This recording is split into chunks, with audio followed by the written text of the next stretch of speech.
Good evening. Not the jolliest of programs for this evening. I'm going to talk about AIDS, acquired immune deficiency syndrome, which may well be the most horrendous disease, incurable, to hit mankind since the Black Death. Here's Steve with the rundown. The nation's bank account. Is our government managing it fairly, or is central Canada taking the lion's share? Tonight, Dian Cohen, Montreal economist and columnist. But first, the AIDS crisis. Who is at risk? Are we doing enough to protect ourselves? In the studio with Webster, Dr. Hilary Wass from the AIDS team at St. Paul's Hospital, and Dr. Michael Rekhart, chief of the provincial government AIDS program. And first, I must say to both of you that Sunday afternoon, I watched a 90-minute special on PBS, which was, to say the least, somewhat terrifying. And it comes to me from that program that about 15,000 people have died in the United States already from AIDS, that 1 million people or more may well be carrying the virus, and that they expect 50,000 deaths in 5 years' time, and the cost to contain it or to treat it as far as possible will be horrendous. Not fair to put that straight to you, Hilary Wass. And Hilary, as you know, is a hematologist and an assistant prof at UBC and works with the AIDS team in St. Paul's. But is now the time when we, in the media, instead of just really ignoring it or treating it as a local issue, should begin to inform the public of what can lie ahead in the present state of our medical knowledge? Oh, I think this is definitely overdue, but there's a very fine line between informing the public and panicking the public. How do you make that fine line? If you quote the figures, if I take these figures for the United States, the normal percentage which would come to Canada as a matter of rote is 10%. Is that not correct? Right. So therefore, are we not, when we catch up with the exponential explosion in the States, are we not facing the same crisis that they are now heading well into? Well, I think it's possible, but we've had the advantage of a couple of years lead time so that we've been able to see what's happening in the States, read about the stories, and hopefully that's going to prevent us from actually achieving that 10% of the problem that's due in the States. But nobody really knows, and it's certainly a possibility. Surgeon General Koop of the United States says that education must commence in the most blunt, colloquial language, starting with those in grade school, grade 6, so that people must know that if they indulge in conduct which gives AIDS, it means, as of this moment, almost certain death. That's correct. But it's been very difficult to get any kind of sex education in the schools, let alone homosexual sex education. In many states, homosexual sex is illegal, and it's not very likely that the government is going to tell people how to have illegal sex safely. But in the United States, has it not come to the stage whereby it's not a disease of gay men only, that it is rapidly being, or quite quickly being propagated into other sections of society? Well, the risk groups haven't really changed since 1981 when the disease was identified. There's gay men, certainly, intravenous drug users, people who are infected via blood products, either blood transfusions or factor VIII product, people from areas of the world where we know the disease is very common, like Haiti, and the sex partners of all the above. So those risk groups haven't really changed, and it's not sort of fanning out into the general population in huge numbers. But do you expect any kind of exponential explosion in Canada or British Columbia? Well, I think that the AIDS amongst those risk groups will continue to grow. And in British Columbia and Canada as a whole, it doubles about every year or so. And I think within those groups it will continue to grow, but I don't anticipate that it will spread out and grow exponentially in other groups, like heterosexual contacts. They'll always represent a certain proportion of cases, and as the number of cases grows, that proportion equals a higher absolute number of people. Are you telling me, therefore, that the attitude of somebody like myself who has access to media should be just to play it down, to play it cool, to say, well, it's a problem for the gay male community and not really a problem for anybody else? No, it's a problem for all of us. For one thing, there's a huge segment of society that we're going to lose, and we're talking about creative, productive, intelligent, people, young people in the prime of their lives. And we can't afford to lose that as a society. We're also talking about an incredible increase in health costs that we can't afford financially as a society. So this is a major problem for each and every one of us. Well, there's only one way to stop the spread of AIDS at the moment. Is that not correct, or what is it? Education. Education. What kind of education? Well, I think that we've, all of us working in the field in British Columbia and elsewhere, have tried to provide opportunities for the general public to be educated in this. And at various times, the general public takes advantage of these opportunities. The risk groups are always very interested. They always show up for the educational groups and symposiums. But you see, I'm getting the feeling from you now that only the risk groups need to worry. No, I don't. I totally agree with what Hilary says. I think everybody needs to have the knowledge so that they can protect themselves and their families, and so that everybody needs to know the facts. It's the risk groups that bear the brunt of this, but because they're part of our society, we all suffer. U.S. National Academy of Science. Sex education in schools is no longer advice, or should no longer be advice about reproduction, but advice about life and death. That's what it amounts to. Of course, it should be both. I mean, all kids growing up need to have access to good sex education so that they can avoid unwanted pregnancies, unwanted diseases, including AIDS. Because the big difference, of course, is that AIDS is death. That's right. Let's go over that for the benefit of people who haven't watched before or haven't listened before. What's the score in British Columbia, particularly, and Canada in general, at the moment about AIDS cases and also those who carry the virus? Well, in British Columbia, we've got about 166 cases so far, and that's from January 1983. In Canada as a whole... How many are dead? About half are dead. So half are dead and the other half are dying? The other half are dying, that's correct. In Canada... It's kind of brutal to say that, but am I correct to say that? 166 cases in BC, right. Half dead and half going to be dead. That's the fact. I mean, that's the way it is. There's no way to soften that or blunt it. Canada? Over 700, about 730 now. So that's 350, 400 dead. Again, half of them have... Now, what about the treatment? I saw a piece yesterday about some new injection called AZT. Is there any sign of a vaccine which will either halt the spread or cure the disease? There's nothing even remotely resembling a cure. We hope that eventually a vaccine will be developed that will prevent people who are not infected from acquiring the virus. That's not even on the horizon yet. We can treat the complications of AIDS, we can treat the pneumonia, we can treat the cancer. We can't treat the underlying disease, we can't put the immune system back together, and therefore we can't really affect the patient's overall survival. What about the vaccine? You mentioned the vaccine to prevent you from catching AIDS, like the salt vaccine for polio. Sure. That's right. But that's nowhere close. And there's no sign of any vaccine at all for cure. Next question. If one carries the AIDS virus, is there a test which tells you that you've got the AIDS virus, or merely the antibodies for the virus? We think it's one and the same. It's very difficult to grow the virus in the lab, but we can do the test for the antibody, and that's Mike's department, of course, at Provincial Lab. The test is very, very accurate. Out of 100 persons that carry the virus, the test will be positive in at least 99 of those. So it's an excellent test as tests go, but it doesn't actually measure the virus itself, it measures the antibody. And because it takes the body a while to develop the antibody, there's a window period between infection and positive antibody test during which you have the virus, but your antibody test is negative. So it's an excellent test, and it gives us a very good idea of who's infected, but it's not actually a virus test. Now, if you are infected with AIDS, the AIDS virus, if the antibodies test positive, what are the chances believed to be now of developing the actual syndrome? That's very hard to say right now because we haven't followed things long enough. It may well be as high as 30 to 40%, and there are some people who believe that as the years go by, we may up those numbers, and there are some people who think that almost everybody is going to come down with the disease. Those who carry the virus eventually, does the health and other aspects encourage the development? If you're sick, for instance, is the AIDS virus liable to explode? That, again, is an unknown.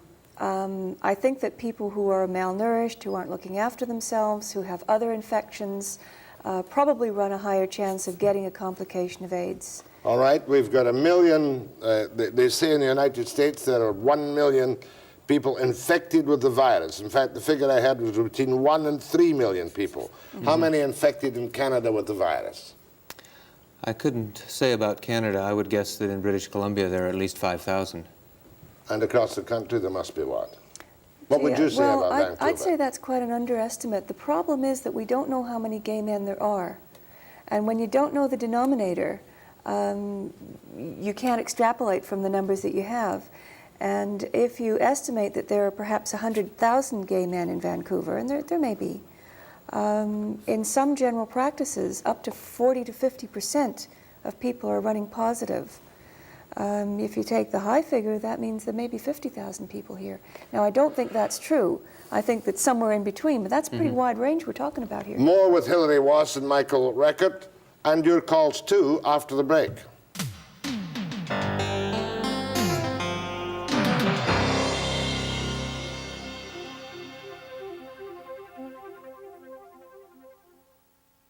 Not recently. I want a simple primer from my two expert guests tonight on AIDS, in other words, and how the infection is transmitted, and what perhaps should be done so that it's not transmitted. I'm not quite as forthright as the Surgeon General of the United States, who's prepared to do 60-second commercials, he tells the world, brutally on the networks, if they'll put them on the networks, to warn they've got a much more exponential explosion than we have. But that's not a bad idea.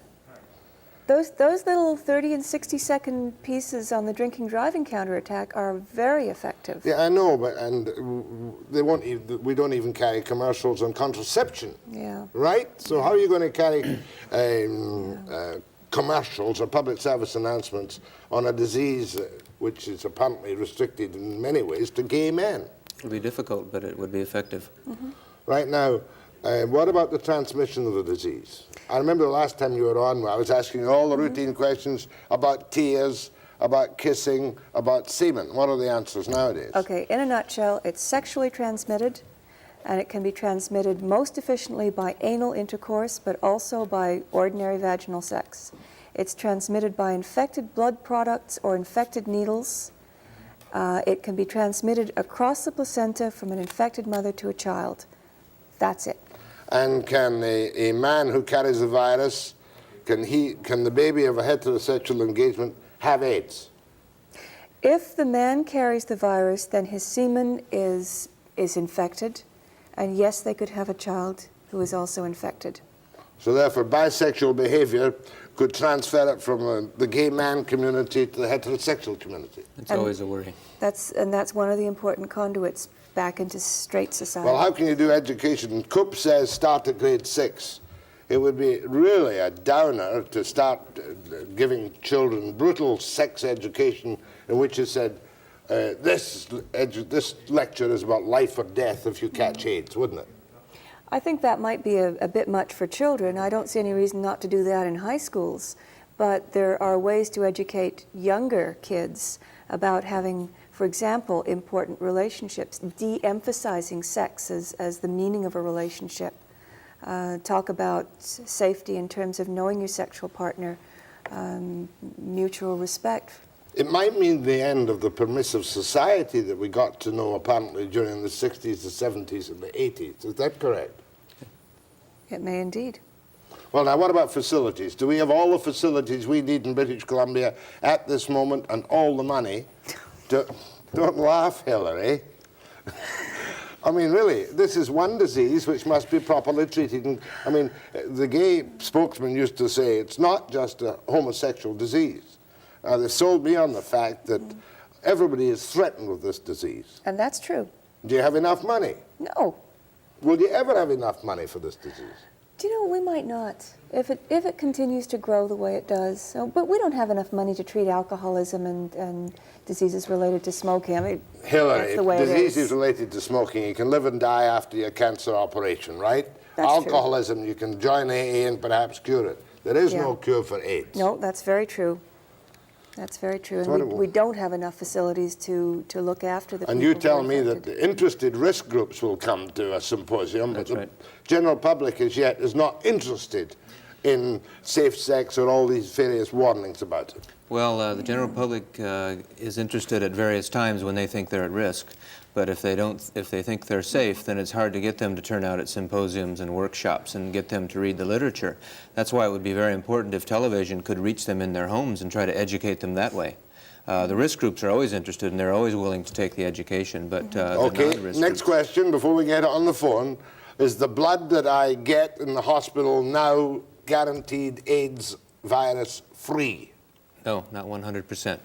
It's extremely safe. 99.99%. Nothing in medicine, nothing in life is 100%. Has it shown up in prostitutes in Vancouver?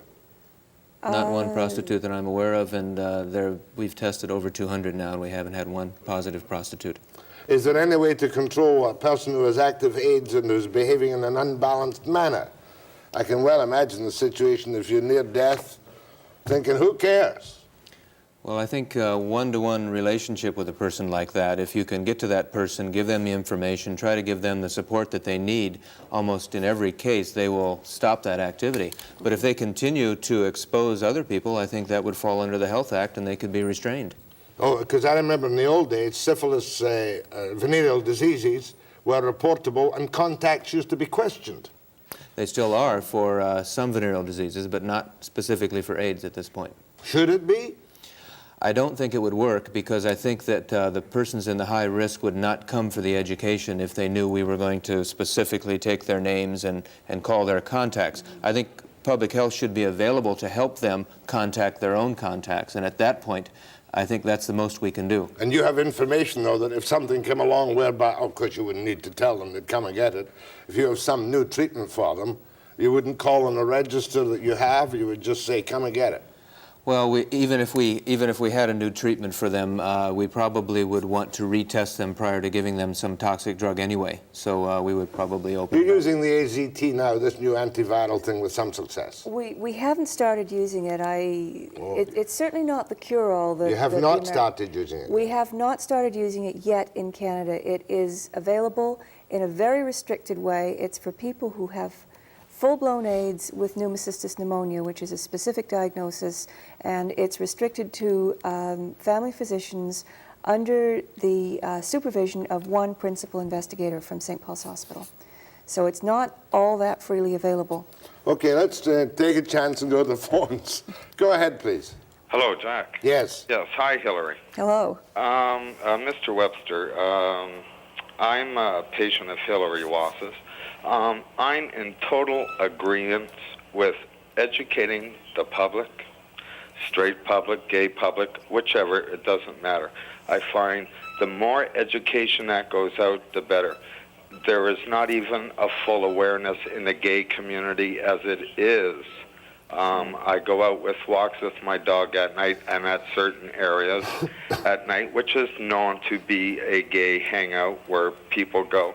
I still see men going away with strange men that they don't know. And I find it very hard, a man myself that is with this problem, looking and seeing these men going away with. Well, I don't know what the answer is. I think the education's got to get out there. I think commercials or whatever, if they can do it with women's tampons or whatever, why can't you do it conservatively about AIDS? Thank you very much. Good point. Good point. Go ahead, please. Yes, hello, Hilary and Michael. Yep. Hello. I've got two questions. You tell me that intravenous drug users are at risk. Question number one, how does a hypodermic needle differ substantially from a mosquito stinger? And question number two, when I hear you say that you can't get it from a sneeze or cough, would you be willing to prove that by demonstrating on television, either of you, injecting some AIDS virus from saliva into a glass of water and drinking it? Now, if you do not get AIDS, we would feel somewhat more comfortable, and I want to know if you will do that, please. I think that's a very stupid suggestion, and I think that you're wasting everybody's time with that sort of thing. Here, here. I should really have cut him off a little earlier, but I didn't know where he was going. Go ahead from Salt Spring. Yes, Jack. I have one question, or two questions, actually. I'm straight and I'm single, and I'd like to know, first of all, if everyone should go ahead and get checked to see whether they That's a good point. AIDS or if they're even questioning it at all. Okay, that's a good point. Should everyone be checked? I think persons that have some risk in their past, persons that are worried that they may have contracted the virus through the methods that Hilary explained, I think they should consider it seriously, and if they still think they want to have the antibody test, I think it's an important educational tool for that particular person. But the fact is, if you have not been at risk, you're not in any danger at all. No, that's very true. I mean, that's the point we've got to make. After the break.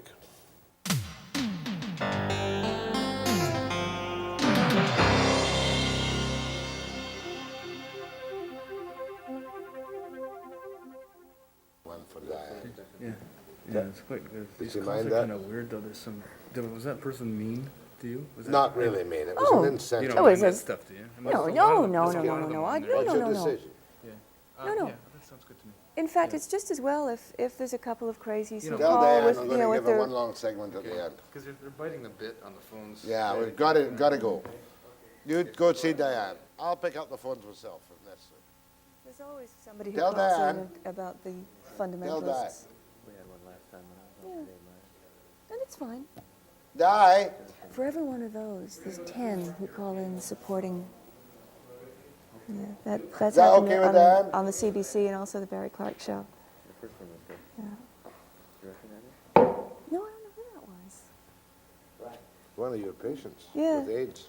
But you know, about three quarters of my practice is gay men. With and without. Jesus, Yeah. I get fed up seeing Tivy on the television, I gotta tell you. Tivy. Tivy, He's a nice guy, but I Yes, get he fed is. up seeing him. He's Yeah. a little smug. Yeah. Well, Well, no bloody wonder yeah. he's obsessed. I can understand it. Well, the things we talk about in television nowadays, how times have changed, and the clock may be Right. swinging back again, too. Go ahead. My guests are Hilary Wass and Mike Rekhart, both on the subject of AIDS, Hi, Jack. right? Just wanted to ask a couple of questions and then hang up and listen to the answers. First of all, what are the actual numbers of heterosexual women infected by AIDS in Vancouver or the antibodies? And what do they think of quarantining people infected by the disease?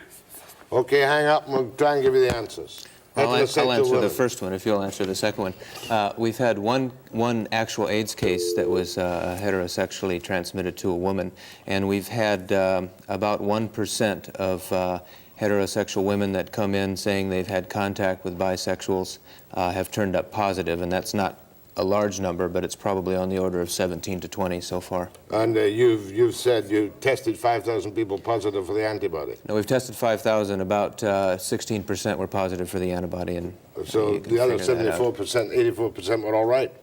The other 84% were all Quarantine. right, that's right. When this came up the other night, I learned A, it's not necessary. It's a sexually transmitted disease, and if you're not having sex, you're not spreading the disease, period. B, it's not possible, because if you say that there are 1 million people, as a conservative estimate in the States, where do you propose to put them all? People with AIDS, with full-blown AIDS, are dying. It would be inhuman to try and quarantine them or put them away. And the people who are actually spreading the disease are the asymptomatic carriers, many of whom are not yet identified. So I don't think there's any place for discussion of quarantine. asymptomatic. What does that mean? Without symptoms of disease, Who may be carrying the virus. who may be carriers of the virus. Go ahead from Merritt, BC. Good evening, Mr. Webster. Evening. When that terrible man from Alberta made the comments in the House of Commons about gays, and it was Robinson who spoke up and defended the gays. Now, what is Pat Carney doing for AIDS in Vancouver? I am not about to indulge in political diatribes, although I have my own opinions of keeping the age of homosexual intercourse at 18 and not down to 16, as was suggested by Sven Robinson. And I don't think I'm getting into the political aspect of it this moment. This is my first real effort to try and educate and give good information to you about AIDS. You've got to know that first before you scream politics. Go ahead, please. Hello? That's you. Hi, I was just wondering, if you went to your doctor to find out if you had AIDS or not, what test would they do? It's a simple blood test, just like any other blood test, and you should discuss it with your doctor and make sure that you understand the test first, and he'll explain to you if you are actually at risk. And if you decide with your doctor to have the test, it's just a matter of drawing one tube of blood. In other words, that can be done in any lab in BC. No, we only do it at the provincial lab, but any physician can initiate the test. Right. But it's important to remember that a positive test doesn't mean that one has AIDS. Oh, That just so you means just that- get a blood test and that's all. That's They correct. check your blood. Now, I don't want to be stupid, Hilary. But that's not a test for AIDS. It doesn't mean that you would have AIDS. Does it mean you have the virus? It means you have the virus. And we don't know the progression at this stage. That's correct. Because we've only been studying it since 1980, 1981. 1981. Thank you. Go ahead from Victoria. Yes, I know this was asked before, but I didn't really hear an answer. Can AIDS or the virus be spread through mosquito bites and things like that? No. No, thank you. Go ahead, please. Hello. Yes? Yes, the thing that bothers me is the method in which the medical and scientific community have of speaking in absolutes when it comes to AIDS. You know, they say it can only be spread in such a way, period, you know. And whereas in the past, the medical and scientific community have very often stated so-called facts, which in later years have been proven to be incorrect with severe consequences to those who accepted their so-called facts. You know, for instance, no risk in thalidomide and no risk in radiation poisoning. Fair enough, I've got your point, and here's the answer. I'm not sure what the question was. The question was that you can state positively what does transmit. Yeah, the epidemiology is very clear. And you can say, well, what if 5 years from now you discover that you're all wrong? Well, what if we discover that the Earth is flat and if you sail far enough you'll fall off the edge? It doesn't make any sense to talk in those terms. Go ahead, please. Hello. Yes, That's you. I'd like to pass an opinion. I'd much rather see AIDS commercials on television that could help people than to see tampon and Codex ads to embarrass the men and things like that. Also, I'd like to know about this new medicine that they mentioned on the news yesterday. We've already covered that. It's an antiviral called AZT. It's under very strict clinical, almost experimental usage, and it does not cure AIDS. Okay. Thank you. See, I'm a quick learner. Go ahead, please. Hello, Jack. Right. What I have to say isn't too popular and people today don't want to hear it, but I think sex education today should teach our kids that sex outside of marriage is wrong, that sex with the same gender is wrong, and more than one partner is wrong in God's eyes. There's a verse in Scripture that says... No, please don't give me the Scripture. I'll accept your view as a commonly held view by many people who would oppose quite vehemently specific sex education for grades 6, 7, 8, 9, or even in the high school to teach them the dangers of an incurable disease. But that's an argument for the politicians. We're dealing with the facts at the moment. Good enough answer? Sounds good to me. Go ahead, please. Yes. Yes, ma'am. What I was wondering is there any possibility of contacting the AIDS virus when you have blood transfusions during surgery? Well, I think we've covered that, but Michael Rekhart will give you it again briefly. Well, the possibility is very, very slim. Something like 99.9% of all the blood is absolutely clean and of no worry. But it's not absolutely 100% clean at this point. And you just can't, even though it's 99.9, you can't say, no, there is not. Not yet, not until we get a better test. Well, that kind of message still hasn't got across to people, and God knows how many times you said it on the air and on television. Go ahead, please. Hello. That's you. Yes, I'm sorry. I work for the Speakers Bureau of AIDS Vancouver, and I would just like to say that the information is certainly available if people want it. Sure it is. I don't quite understand you. The Speakers Bureau. Yes, there's a Speakers Bureau that's been organized by the organization AIDS Vancouver. And they are people will prepared. go out and speak to groups when it's requested. Mm-hmm. They're quite knowledgeable. The information is there if people want it. What's your phone number? It's 687-AIDS. 687 AIDS. Thank you, ma'am. Free plug. And a good cause. Go ahead, please. Hello, Jack. Yes. Jack, it seems with all information that I've heard through television and reading, there's no effective cure in sight or a vaccine available for at least 5 years. So the answer seems to be educational-wise. Right. Now, sexually transmitted disease, whether it's heterosexual or homosexual, blood transfusion has been proven that you can contract it that way. What's your question? and sharing needles by drugs. What's your question? Now, I just watched the Donahue program, and apparently there they have an 18-minute educational film out directed towards seniors in high school. Which can be used, And I'm sure. Pardon? I'm sure it's a good film. Go ahead, please. Hello? Yes? There's one I want loud and clear. I've heard it before. I don't know if I'm right, and we haven't covered it. I heard that a lady that has AIDS cannot give it to a man sexually. That's not correct. No, that is absolutely not correct. Oh, a man with AIDS could give it to a woman, but a woman with AIDS could not give it to a man. No, that's not can go correct. either way. Your rumor is totally wrong. It's less efficient to do it that way. It's not easy for a woman to give it to a man, but it certainly happens. Go ahead, please. Hello. Hello. That's you, ma'am. Okay, I was wondering, I have a question for Hilary Wass. My roommate and my best friend went to Hilary and was diagnosed with ARC. Yes. I was wondering if you can tell me what he should be doing, because whatever he's doing, he's not doing anything. Is it as serious as I'm led to believe, or is it not? Well, I don't think I can discuss a specific patient. You know, that's something that you'd need to talk to your roommate about. I mean, is ARC going to lead him to have AIDS, or is it going to just sit there and be docile and do nothing? Well, we don't know that, but anybody who's infected with the virus has a risk to go on and get AIDS. ARC simply means that he has some symptoms, like perhaps enlarged lymph glands, perhaps night sweats or fevers. It means that he has symptoms of the virus, but not the full-blown disease. And you should get him to go back and see his doctor if he's worried For too. sure. After the break.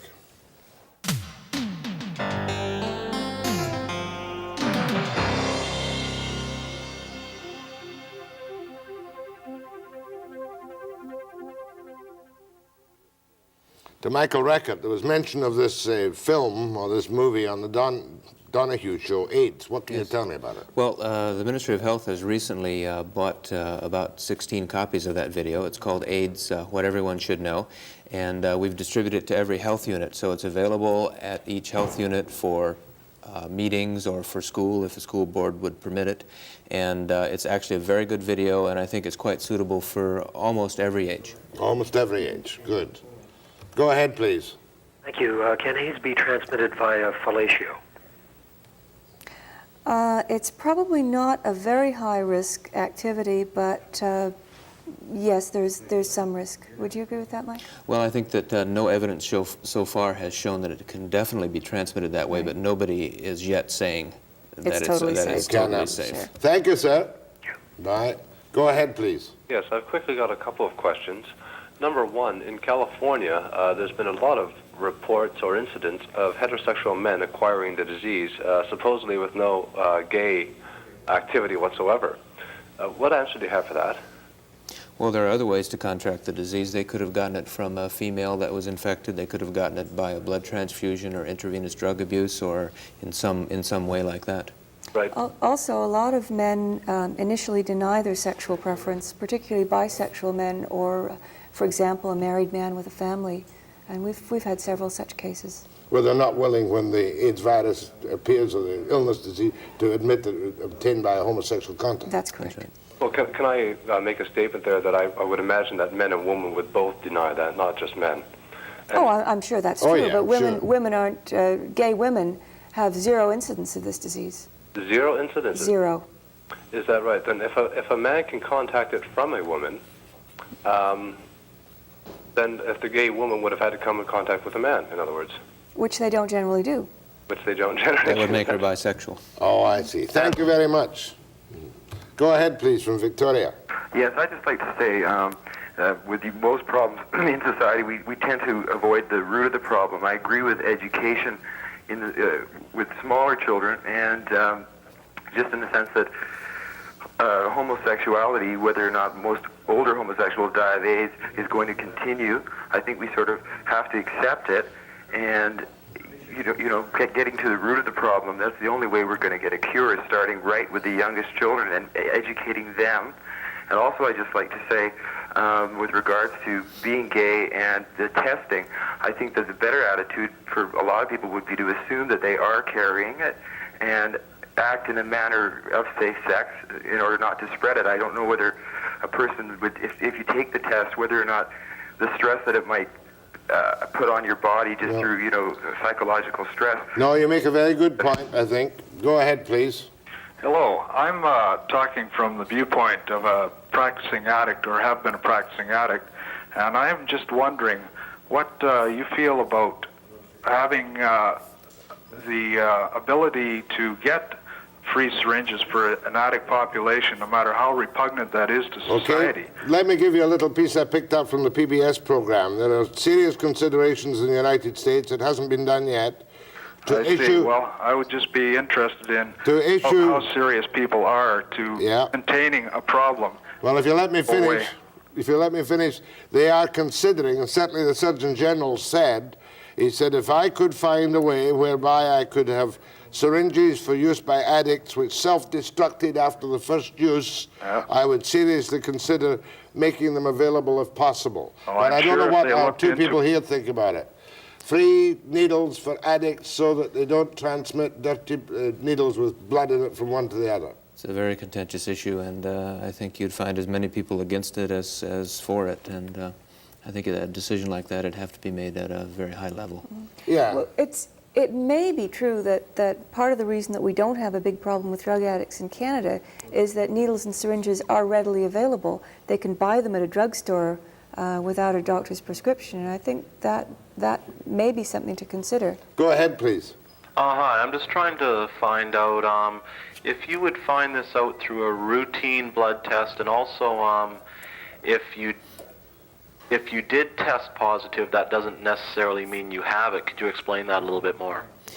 Well, you wouldn't find it through a routine blood test. Your doctor would have to specifically order this blood test. If the blood test is positive, that means you have the virus, but your chances of developing the illness AIDS is about 15% over the next 5 years or so. And after 5 years, nobody knows because we haven't followed it that long. Thank you. Go ahead, please. Hello. I'd like to make a comment about the sex education in schools. Although I'm not an adult yet, I'm only 16, I believe that they should have it much earlier than the age of grade 6. Because I've heard kids in very young grades talk about this to themselves, to friends, but they're not going to say it to their parents. And if their parents think that they're not doing this kind of stuff, I hate to tell them that they're wrong. Okay, but that's going to be part of the great debate which will happen when sex education is looked at by the people of, and the government of, and the opposition parties in British Columbia. Go ahead, please. Hello? Yes? Hello, I'd like to know what policies are being taken by the hospitals concerning AIDS victims, and what psychological or psychologists are doing to help them cope with the problem. That's really rather a very broad question. We have a lot of supports. We have a psychiatrist at our hospital who deals almost exclusively with people with AIDS. There's AIDS Vancouver offers a very wide range of counseling and support services. There is no specific policy at the hospital, and I'm not quite sure what you mean by that. I think you've answered the question. You do the best you can at the moment, don't you? Go ahead, please. Yes, I'd like to know if I received AIDS from someone through sexual intercourse, would I get any VD-type symptoms like burning and itching within a week to 6 weeks, just like any other VD? No, not unless you picked up 2 sexually transmitted diseases at the same time, which is certainly possible. But there are no visible symptoms of AIDS at the moment of transmission. A few people get an acute reaction that's a lot like infectious mono. Big glands, fever, night sweats, feeling crummy. Go ahead, please. Hi, me? Yes? Yeah. Why isn't the an AIDS test included in the standard blood test? Good question. Well, it's a very difficult. It's a very difficult test. I mean, it has some very severe ramifications in the result, and it's something which each person must decide for themselves whether they want it or not, and it would be no good to go ahead and screen the whole population, I don't think. That day might come.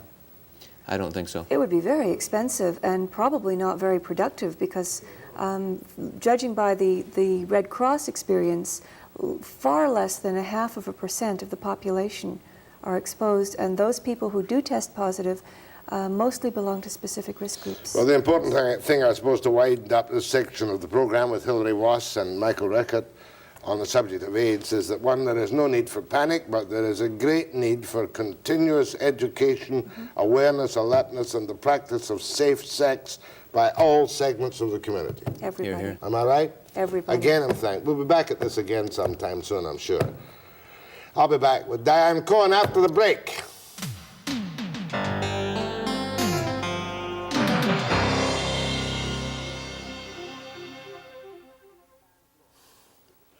Dian Cohen is the financial editor of CTV News. I see her almost every morning on Canada AM. She is a well-known economist, author, columnist, runs her own consulting firm, and she is very depressing indeed. Is that not correct, Dian? No, I'm not depressing. I'm a realist. I'm telling you there's lots of opportunities. And you're about to tell me that the state of the economy of this nation is hog-tied down in the 60s and 70s, Yes. and that if we don't pull up our socks, we're going to Hades in a handbasket. Yes, with wheels and a jet-propelled engine. And you're the first person, I'm sure, from your economic point of view, who wants to cut back on the social safety net because we can't afford it. No, Jack, that's not what I've said. I've said we can't afford it. We've got to find a better way of doing it. That's what I've said. Well, I'll give you a better way. Negative income tax, guaranteed income for Absolutely. every living Canadian. Absolutely. Who doesn't meet a certain standard. That's right. I think that that's probably the way to do it. Look, we're already in this in society moving very close to what you'd call a negative income tax. We've got tax rebates for sales tax. We've got rebates for child support. So why not go all the way and have some kind of an income support for the working poor, and that way you don't have to worry about prostituting all of the social programs such as we have it with unemployment insurance. And at the meantime, we've got corporate rip-offs beyond belief. We've Absolutely. got big business in this country pleading with their hands out for buckets full of the taxpayers' money for tax research rip-offs, billions of dollars. Yeah. And for handouts to Quebec, billions of dollars. We now know, and a lot of us have known for a long time, that none of those things work. What the government has gotten into when we were affluent over 30 years from the Second World War, they got into the idea that we have so much money we can throw it everywhere, and that's going to change people's behavior. We know that it doesn't work. People take the money. There are lots and lots and lots of different ways, accountants and lawyers, to tell us how to take the money and not change our behavior the way the government wants us to. It doesn't work. And so now what we have to do moving into the 21st century is say, okay, it doesn't work. Let's now redeploy our resources, and they're very scarce resources, the cash, which is the scarcest of resources. Let's redeploy it and get some efficiency into the economy. Well, have we got a government that is planning our future? And I'm not talking about the provincial government, the federal government, or are they just boys that go from crisis to crisis and handout to handout? Looks like it. What can we do? There is not a political party in this country with any reasoned plan to change, as you want to do, the face of the economy. Well, I think that's true, but I think maybe I guess I'm really disillusioned at the moment, and maybe I have been for a while. And I know that it sounds very, I don't know, blue sky or rosy glasses or something to say every single one of us has some control over our own destiny. It's really hard to make inroads at the political level, but quite frankly, politicians are more often than not behind the people. And if every one of us has some views about what should be done, we can in our own lives do those things. I mean, that's one of the, you know. No, but that's pie in the sky. You're going to tell me next about entrepreneurial spirit. Yes, I and am. that the little guy fuels the engine of recovery. Look, I don't know about fuels the engine of recovery, but I can tell you that for the last 5 years, there has been no net job creation in this country except in businesses that have less than 20 employees. Now that's a statement of fact. I'm not predicting anything. I'm saying that when people get desperate enough, when they don't want to work for a big corporation, when the big corporation downsizes and says, you got to get out of here, when the big corporation squashes down its management curve because it can't afford the hierarchy anymore, people go out and say, I'm going to do it myself. I'm going to be more in control of my own life. I'm going to do what I want to do, and they go out and start a small business. Yeah, but how many people can actually do that? Take British Columbia at the moment, where our active force in the woods, forget about the strikes, has gone down 20,000 high-paid jobs, where our mines are virtually closed down, I mean, compared to what they were before, where we're faced with now with tariff barriers from the United States. What's the IWA unemployed guy or on strike in Alberni got to do when he finally gets laid off permanently, can't draw a pension because he's not yet 65? Has he got to go out and start a little business, make a little hand cart and sell veggies on the streets? There is no question in my mind that the rules of the game in many areas of the economy are wrong. The economy has moved, as you've suggested, from having people work in producing things. That's big union money. Yes, all that is disappearing. I would venture to guess that in 20 years, big business structures, big union structures, and maybe even big government structures will not exist. So what we have to do for the people who are stuck in that is to say to them, okay, we've got to find other ways of bridging to retirement, of taking you, 20,000 or 50,000 or 1 million individuals, and sitting down and saying, what do you want to do with the rest of your life? But helping that guy. And that means, Jack, very much strengthening the social safety net, not making it weaker, but changing education and training. Well, this is an education program. Absolutely. But it means every one of us have got to change our attitudes. I mean, we're not in the product business anymore. We can produce as much as we want of hard things. We don't need any people to do it. You sound more like an evangelist tonight than a nationally known economist, don't you? I'm not an economist anymore. I mean, economics, quite honestly, is still looking at the old economy where we produce well, we look things. at the GNP and we say it's only going to go up 2.1% this year and unemployment is going to be stable. If you average it across the country, at, we'll say, 8.9%. When low. you've got prosperity in Toronto, and we have not got prosperity in British Columbia, take away UIC here and you'd have trouble. Yes, I'm sure you're right. And I think that you have the biggest opportunity here because you're in the deepest hole, quite seriously. The opportunity is here to say, we are a resource-based province. We will continue to produce those resources. We don't need the people to do it. What are we going to do with our people? They're not surplus to our needs. We can't get rid of them. In an information-based economy, which is what we are now, a service-based economy, people are the primary resource, and we've got to change our attitudes about what this country is. Well, you have to do some more brainwashing with me because I'm just thinking about the big fuss there was on that silly Royal Commission of the federal government, a silly commission of the federal government on unemployment insurance, where they had a chairman who couldn't get on with even the business people, and then you've got the Labour representatives who leak the report that Forgier's plan is to cut down UIC to week for week. No more 10 weeks qualifying, no more 52 weeks benefit, you know. And you can watch the Tory government retreat like greyhounds on that one, can't you? Yeah, I see that that's what's leaked. I think that we have to wait before we can comment on the report. But quite frankly, your suggestion of having an income support system in place would make that suggestion, if it's what the UI Commission is going to report on, not a bad idea. What about the new rich and the new poor in this society? The new poor are the former gainfully employed people in the primary resource industry where the wife doesn't work, or maybe a waitress at $3.50 an hour. They're out, unemployment insurance. Whereas your new service people, the lawyer and the social worker, the doctor and the nurse and whatnot, they're the new wealthy ones in the economy, are they not? Oh, you're absolutely right. I mean, that traditional picture of the guy going out to work, little woman at home, maybe having a pins, sort of just the pin money job. That's what, about 16% of the population. That is not what Canadians look like anymore. In other words, we can no longer look forward to full employment. Not the way we have described it in the past. That's absolutely right. And we'll still want our Medicare and all the rest of it. I mean, maybe we can't have it. We can't afford it right now. We've got to find other ways of being able to afford it. Diane, you're in town for a specific thing at which you're going to be one of the stars. And Vancouver's Second Century, the Conference of Vancouver's Future, November the 6th. When's that? Tomorrow. Tomorrow.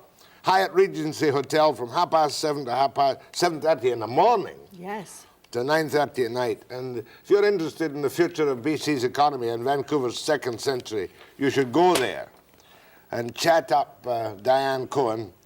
I see Edgar Kaiser's going to be there. Yes. Lots of good people are going to be there. Ask him how his bank's doing. No, I won't. Oh, yes. Tell him I want a report on the program about his bank. Dear old Edgar. Lovely new yacht he has. Only cost $12.5 million. My thanks to you, Diane. Thank My you. regards to everybody on Canada AM, including Wendy Day, and I'll be back after the break.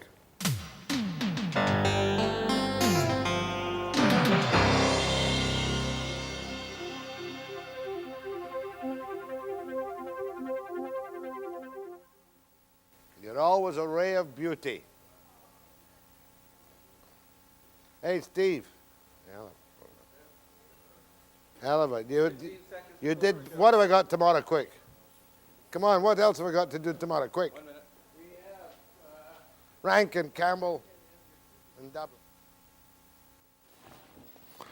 Campbell and Rankin tomorrow, or Rankin and Campbell. And I'm going to do a piece on the Cupid strike up country for sure tomorrow night. Webster, 5 p.m. precisely. Stay tuned for Tony.